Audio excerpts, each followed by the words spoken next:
Suwon, quelle belle surprise! Et quel beau trip qu'on est en train de vivre aujourd'hui. Après avoir eu la chance d'aller visiter un parc sensationnel qui se trouve justement en banlieue de la ville.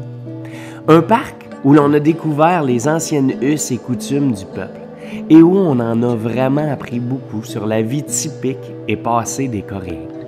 C'est maintenant le temps de découvrir la capitale et la plus grande ville de la province de Gyeonggi.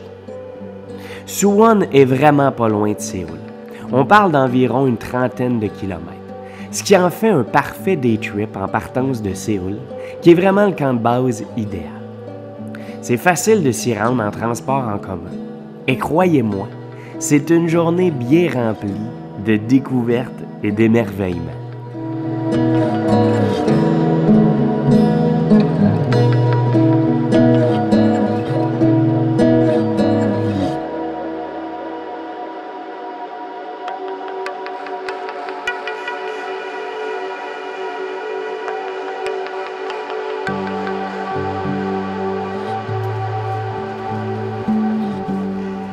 La raison première d'une visite à Suwon, c'est assez simple.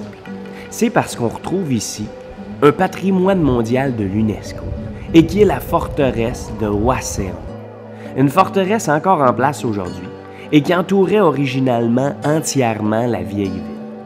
C'est en fait le roi Jeongjo qui, en 1796, tenta d'établir une nouvelle capitale à Suwon en y construisant cette immense forteresse aux remparts impénétrables. Le plus intéressant dans tout ça, c'est que la forteresse se distingue nettement des autres citadelles coréennes en ayant un style unique. Elle fut l'occasion d'introduire une nouvelle façon de se défendre en s'appuyant sur des modèles de forteresses à l'étranger et en l'adaptant au contexte militaire, mais aussi géologique de toute la région.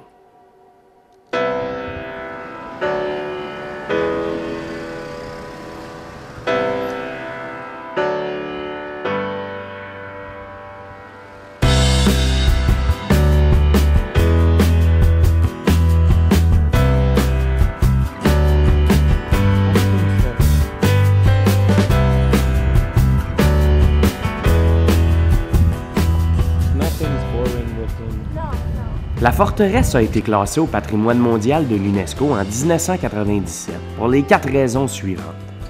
Premièrement, il s'agit d'une ville citadelle où les habitations et les systèmes de défense cohabitent. La forteresse montre une belle cohésion des savoirs scientifiques de l'Orient et de l'Occident, mêlés à une construction de type traditionnel. Des équipements extraordinaires pour l'époque ont servi à la construction de la forteresse. Et finalement, celle-ci affiche une très belle harmonie avec la nature environnante. Avec le temps, Suwon et Séoul ont tellement grossi que la première est devenue une banlieue de la seconde. Aujourd'hui, Suwon est aussi appelée la Samsung City, puisque plus de 40 000 employés y travaillent pour une des premières entreprises de technologie au monde.